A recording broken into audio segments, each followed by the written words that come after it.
Bismillahirrahmanirrahim. Hi guys, this is chapter 12 of the Chrysalids. Now if it is a movie, you would consider this is the highest action or the part of the action of the movie. Uh, a question for you: why till now they didn't make it into a movie?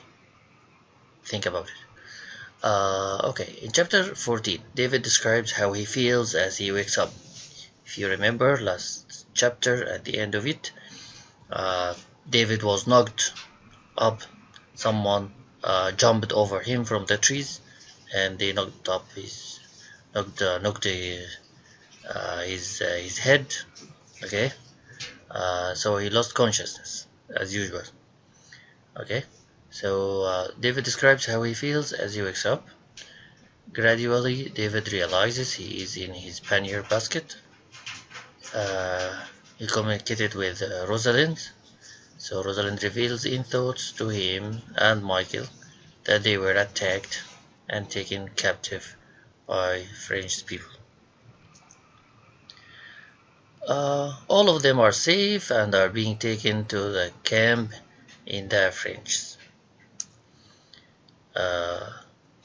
At that time, Michael reports that their search party or army has gathered about 100 people and is moving in the direction of the French.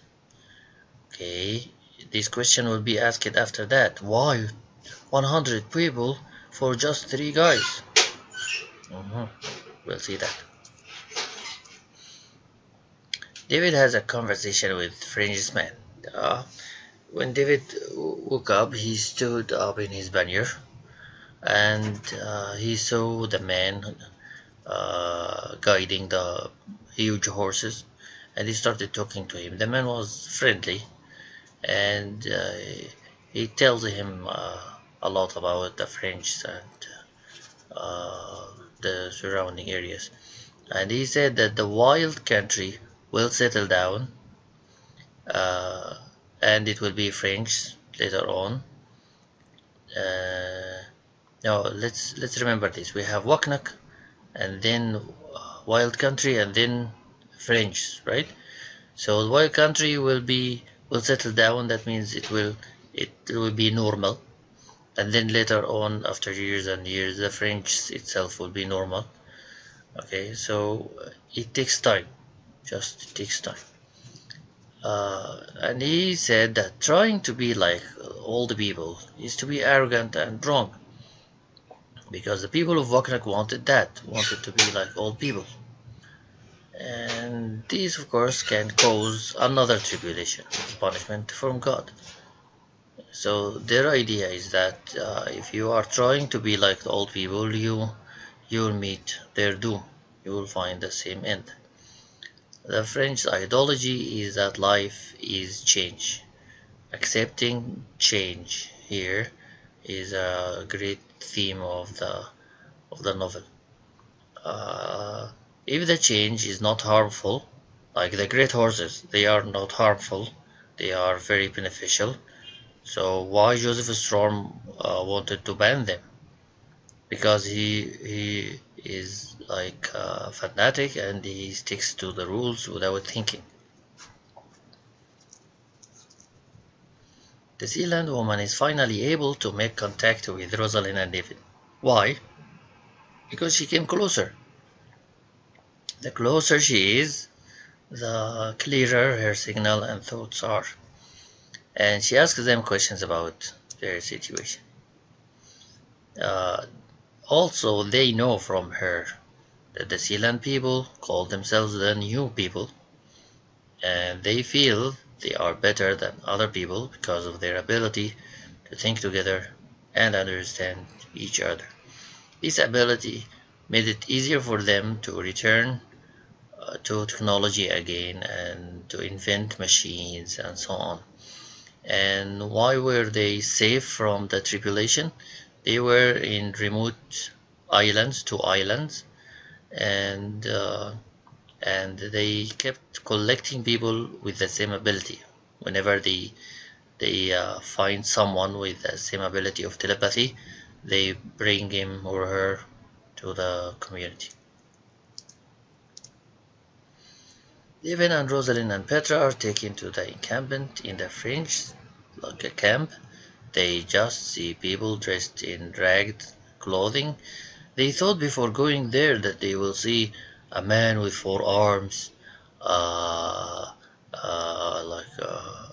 woman with very small head, whatever. Yeah, all of these imagination. But they see human beings, very poor and ragged in clothes, in ragged clothes. David is brought to face the Spider-Man. Oh, if you remember, in the early chapters, when the French raided Waknok and they took 3 men captured uh, or captives, one of them was a man with long arms and long legs, so people called him Spider-Man. And David, at that time, uh, detected or realized that there is great resemblance between the man and his father. Yani give him nice clothes, good shower, and he is typically his father. So from this he realized that this Spider-Man is like his uncle. And David reveals that he knows of the older brother of his father. The Spider-Man continued or completed the story, his story. He was found to have an abnormality around age 4. So his mother and his nanny, they arranged for his escape.